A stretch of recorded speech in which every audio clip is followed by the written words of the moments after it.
What if an object could kill you just by owning it? 1985, England. A house fire breaks out. Firefighters arrive. They find a family dead. The house destroyed, but sitting in the rubble untouched is a painting, a crying boy. The painting didn't burn. The firefighters take it to the station. 3 weeks later, another house fire, another family dead, another crying boy painting, unburned. Over the next 5 years, more than 50 house fires across England. All have one thing in common, a painting of a crying boy. And in every fire, the painting survives while the owners burn. 15th century Italy. A vase is crafted from silver, beautiful, ornate, given as a wedding gift. The bride dies on her wedding night. The vase passes to her sister. She dies within a month. The vase is sold. The new owner dies within weeks. For 500 years, the Basano vase moves from owner to owner. Every single person who possesses it dies. Finally, in 1988, the last known owner buries it. The location, unknown, because anyone who knows where it is doesn't live long enough to tell. 1970, Connecticut. A mother buys her daughter a Raggedy Ann doll, a gift. Within weeks, the doll starts moving. It changes positions. It leaves notes. "Help us," written in crayon. The family calls a priest. He investigates. He dies in a car crash that night. The doll is locked in a case. It's still there, still moving, still watched. Ed and Lorraine Warren investigated it and declared it the most dangerous object they'd ever encountered. The doll's name, Annabelle. 3 objects, hundreds dead, all documented. Tonight we examine the items that kill simply by being owned. Let's begin with the painting that survived while families burned. In September 1985, a devastating house fire destroyed a home in Rotherham, England. The South Yorkshire Fire Brigade responded. By the time they arrived, the structure was engulfed. The family inside, a mother, father, and 2 children, died in the blaze. Firefighters searched the ruins looking for the fire's origin. They sifted through charred furniture, melted electronics, and collapsed walls. Everything was destroyed, blackened, unrecognizable. Except one thing. Sitting in the center of what had been the living room, surrounded by ash and debris, was a framed painting, a portrait of a young boy with tears streaming down his face. The frame was intact. The glass wasn't cracked. The painting looked as if it had just been hung on a wall in a pristine home. It hadn't burned, not even smoke damage. The firefighters thought it was strange. Fires do unpredictable things. Sometimes objects survive, but this was unusual. The painting was right in the area where the fire had been hottest. They photographed it and moved on. 3 weeks later, another house fire. Different town. Doncaster, about 20 miles away, another family dead, another home destroyed. And in the ruins, firefighters found another painting, a crying boy, unburned. Then it happened again. Sheffield, another fire, another crying boy painting, perfectly preserved. Firefighters started talking. They compared notes. Some remembered similar paintings in other fires they'd fought over the years. Always the same image, a young boy crying, always undamaged. One firefighter, Alan Wilkinson from South Yorkshire, told a colleague, "I've seen that bloody painting in 4 different fires. 4. Every time the house burns to the ground. Every time that painting doesn't have a mark on it." By late 1985, firefighters across Yorkshire, Lancashire, and surrounding regions had documented the pattern. Over 50 house fires, all featured a crying boy painting. All resulted in the painting surviving intact while everything else, including, in many cases, the occupants, burned. The British tabloid The Sun picked up the story. On September 4, 1985, they published an article titled "The Curse of the Crying Boy." The article detailed firefighters' accounts and published photographs of the unburned paintings amid total destruction. The paintings weren't rare or valuable. They were mass-produced prints created by Spanish artist Bruno Amadeo, who worked under the pseudonym Giovanni Bragolin in the 1950s. Amadeo had painted several portraits of crying children, boys and girls, in a realistic, somewhat sentimental style popular in post-war Europe. The prints were cheap. They sold in department stores, market stalls, charity shops. Millions were distributed across Europe. Working-class families bought them as inexpensive wall art. They hung in living rooms, bedrooms, hallways. Nobody thought anything of them until they started burning. The legend emerges.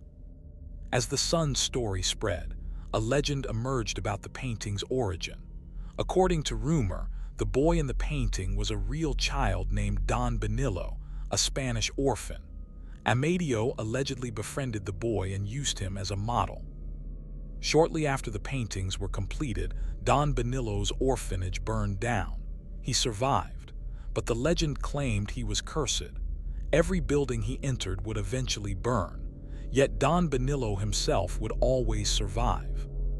According to the legend, Don Benillo died in a car fire as a teenager. The car exploded. Don Benillo burned to death, and his curse transferred to the paintings. There's no historical evidence Don Benillo existed. The story appears to be urban legend, but it spread rapidly in 1985 as more fires were reported. The firefighters' testimony. Firefighters gave statements to The Sun and other media outlets. Their accounts were consistent and disturbing. George Hall, a firefighter from Yorkshire, said, "I've been to 15 house fires where there was a crying boy picture. In every single one, the house was destroyed. In every single one, the picture was untouched. That's not coincidence.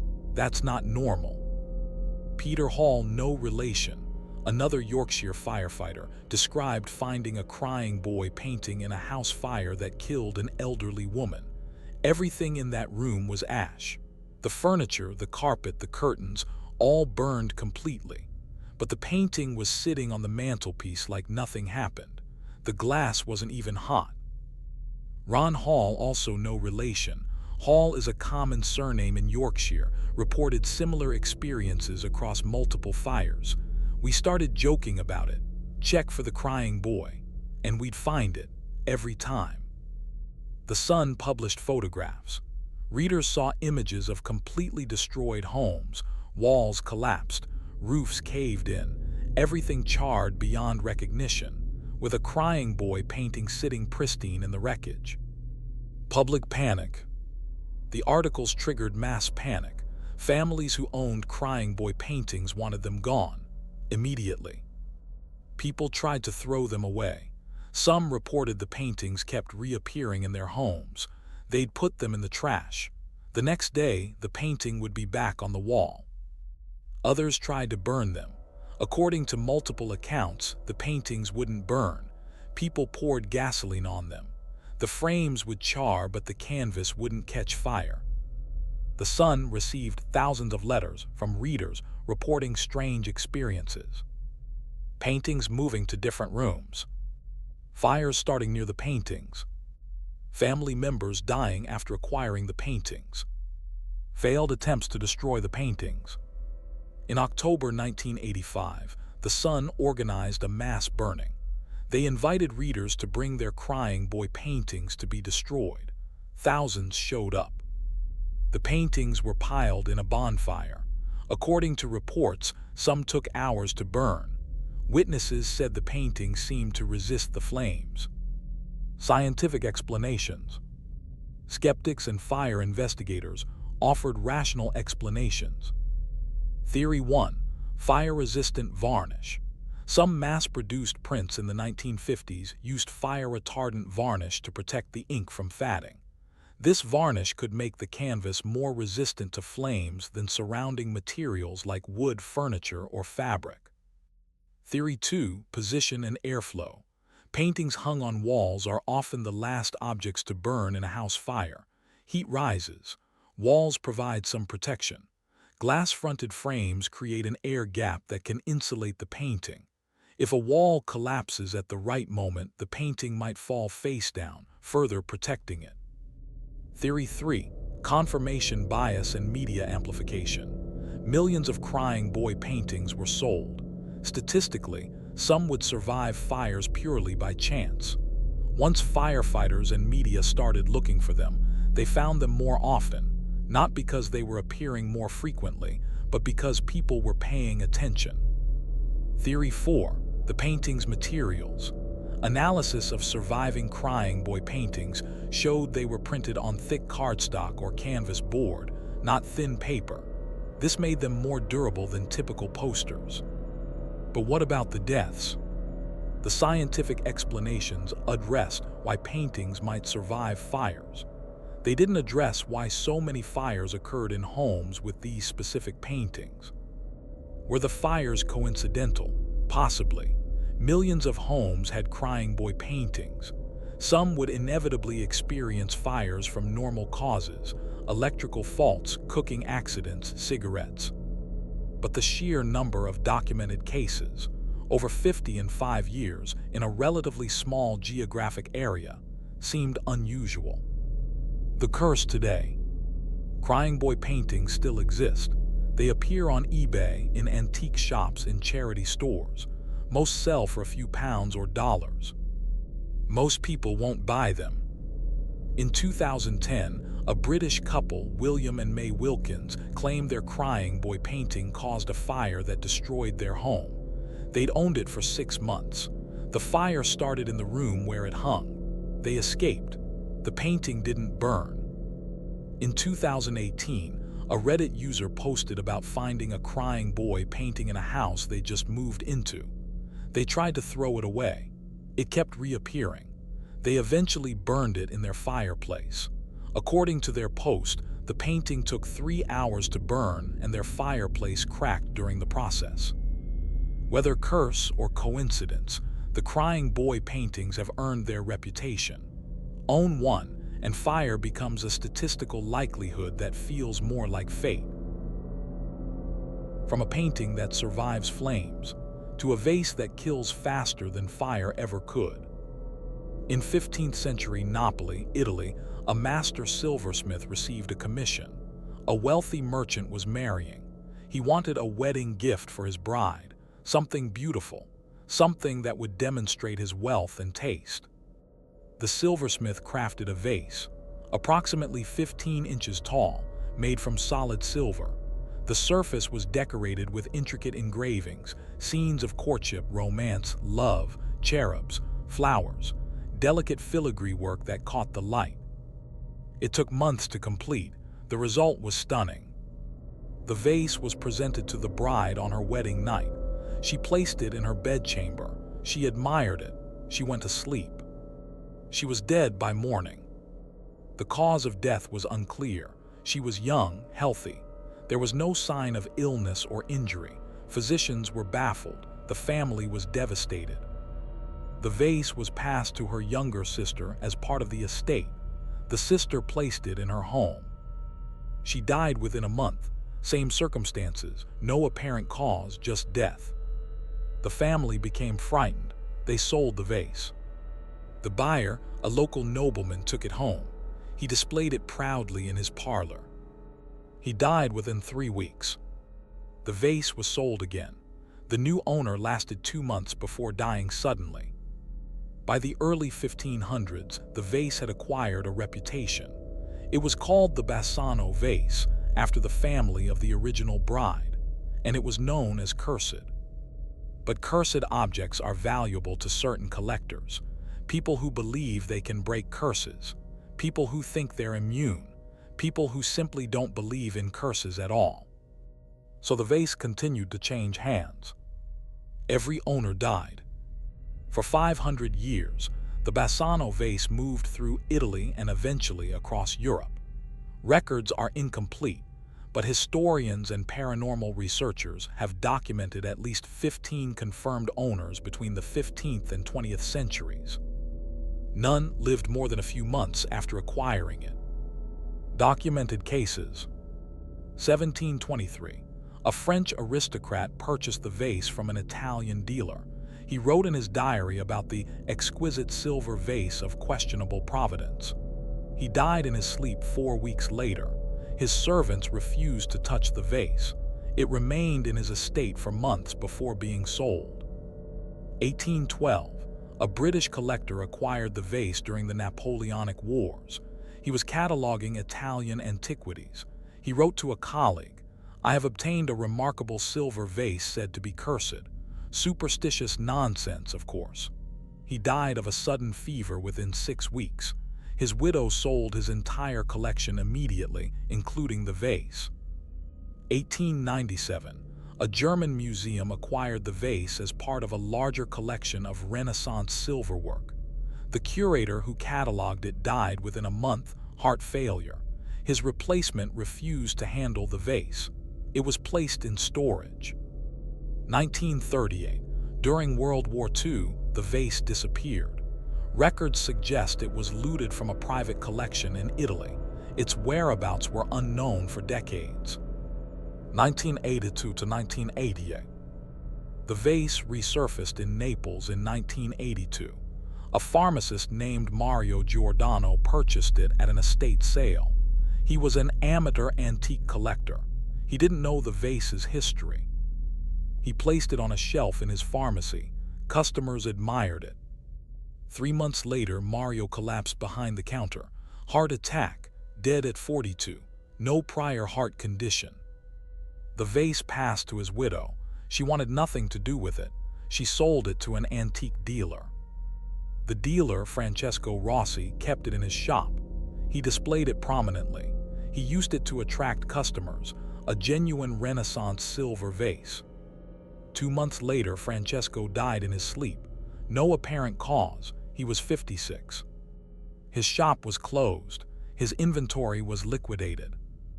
A collector named Giuseppe Lombardi bought the vase. Giuseppe was a wealthy businessman. He'd heard rumors about the vase's history. He didn't believe in curses. He thought the deaths were coincidental. He was proud of his rationality. Giuseppe placed the vase in his study. He showed it to friends. He laughed about the curse. 6 weeks later, Giuseppe's housekeeper found him dead in his chair. He appeared to have died instantly. No signs of struggle, no medical explanation.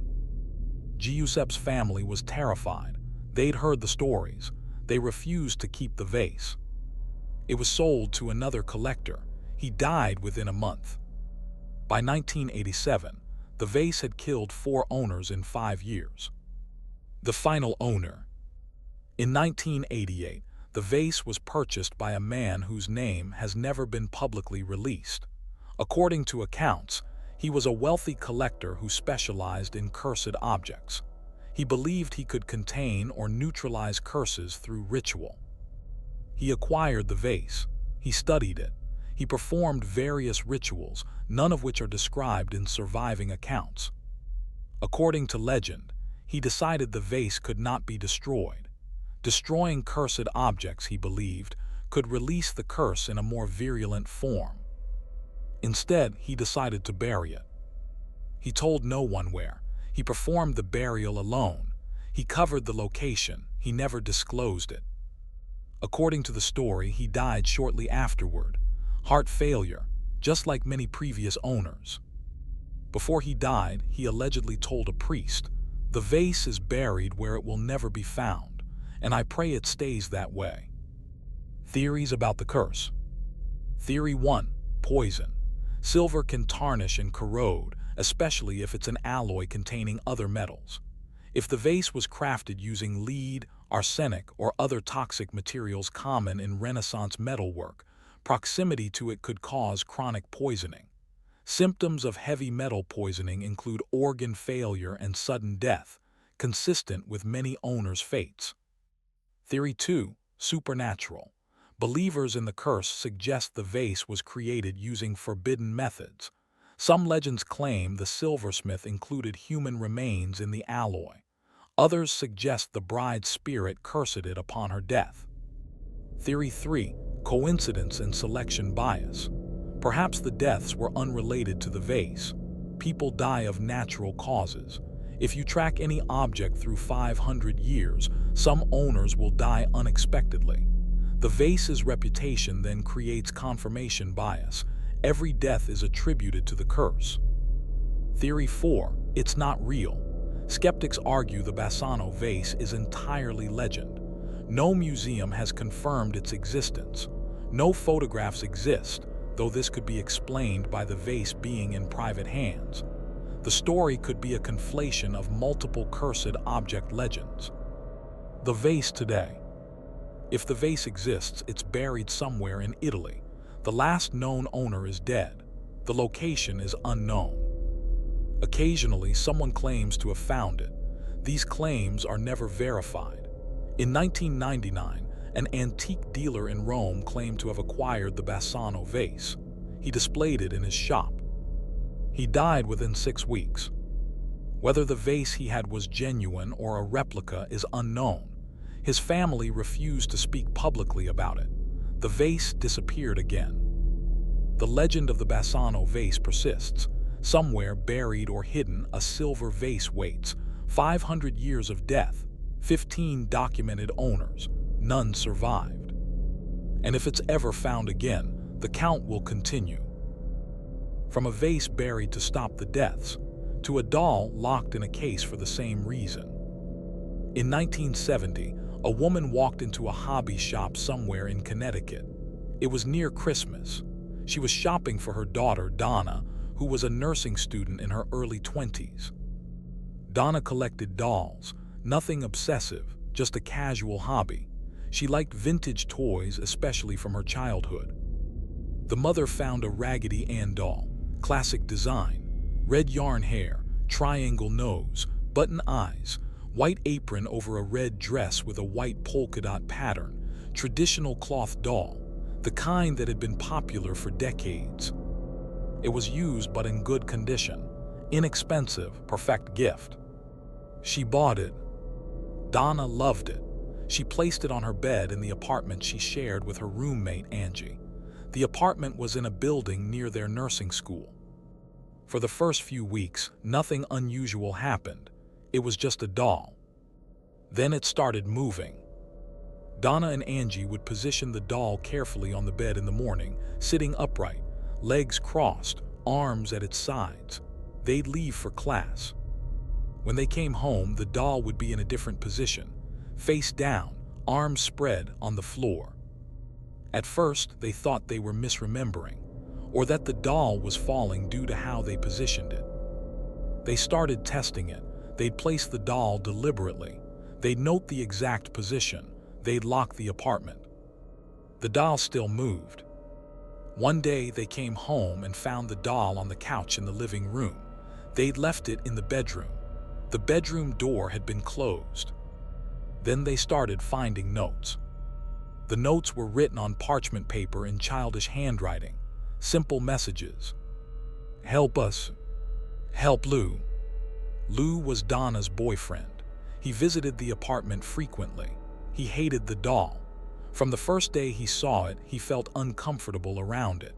He told Donna it was creepy and asked her to get rid of it. Donna refused. She liked the doll. She thought Lou was being irrational. The notes disturbed her, though. She and Angie didn't own parchment paper. They searched the apartment. No parchment. They checked with neighbors. No one had slipped anything under their door. Where were the notes coming from? The activity escalated. Lou was sleeping on the couch one night. Around 3 a.m., he woke suddenly. He felt pressure on his chest. He opened his eyes. The doll was on top of him. He threw it across the room. It hit the wall and fell to the floor.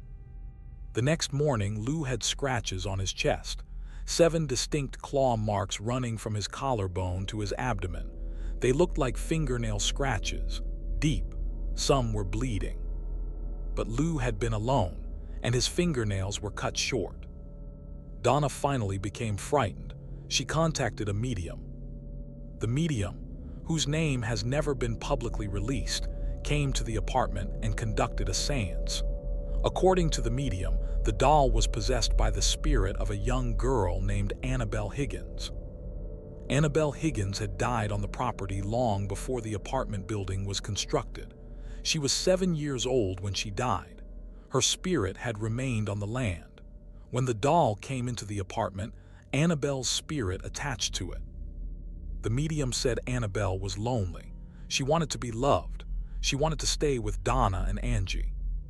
The medium recommended they keep the doll and treat it with kindness. Annabelle meant no harm. Donna believed the medium. She felt compassion for the spirit of a lonely child. She decided to keep the doll. This was a mistake. The activity got worse.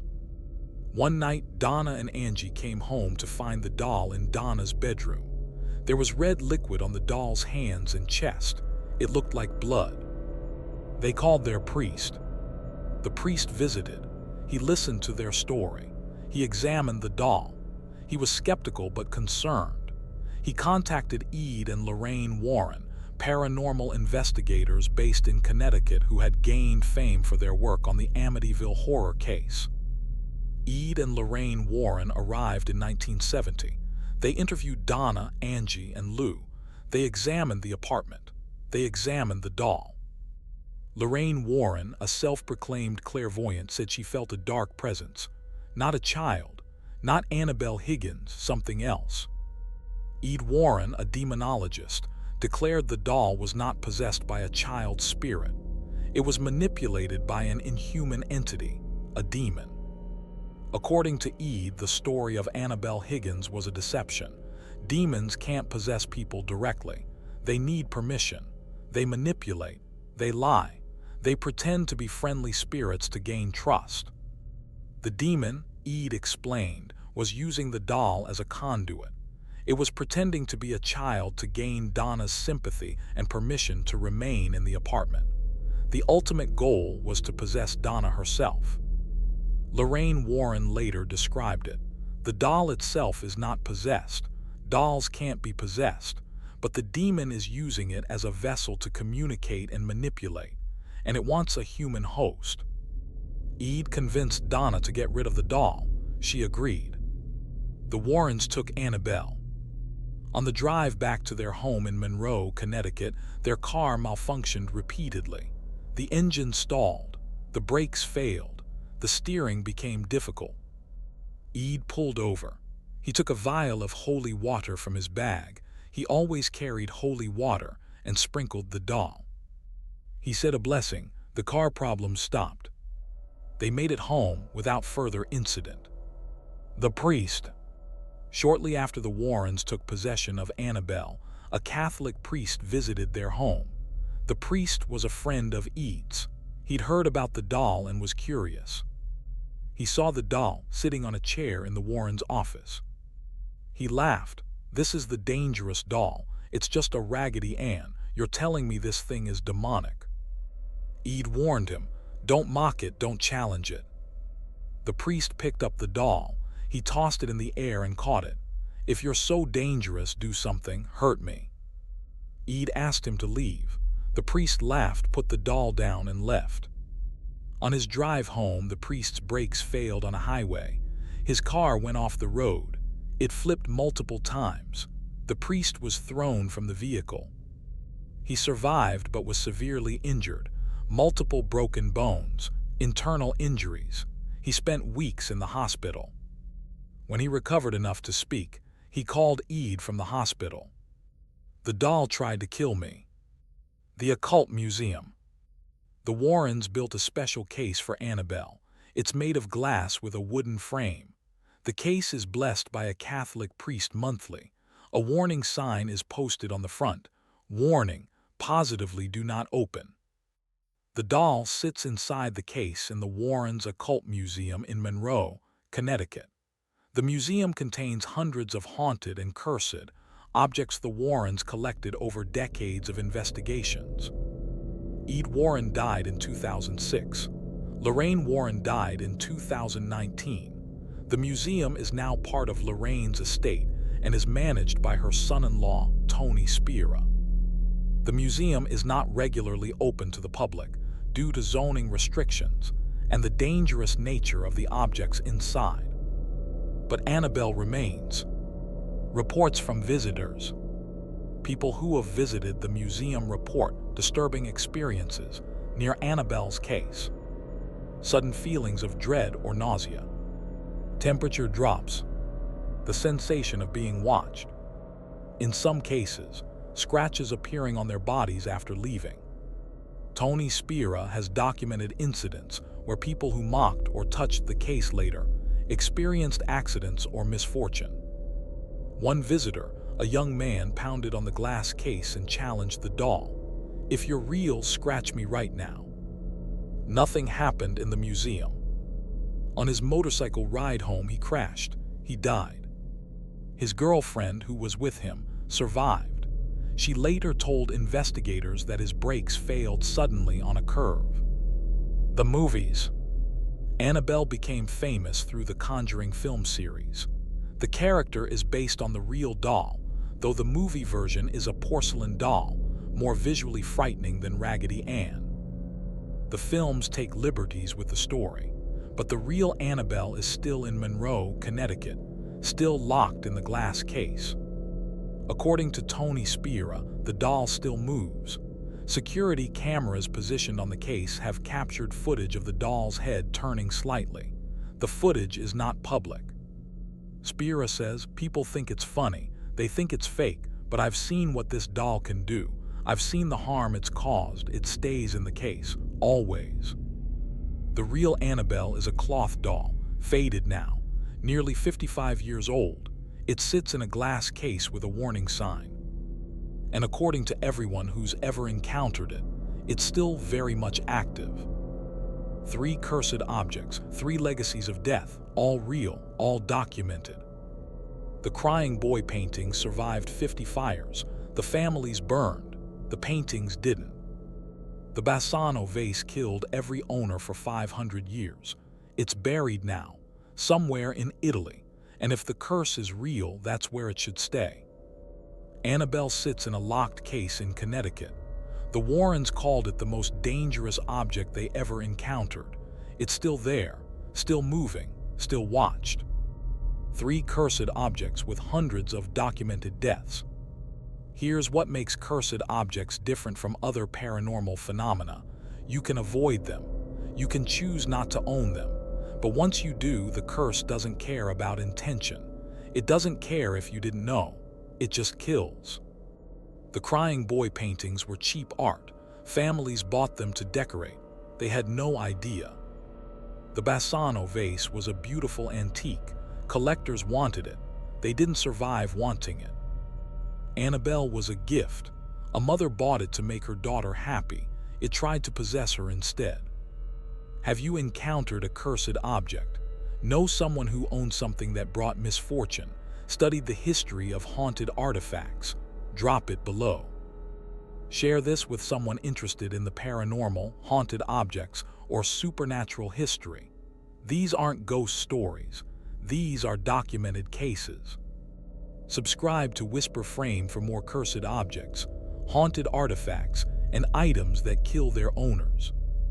Because the scariest objects aren't in horror movies.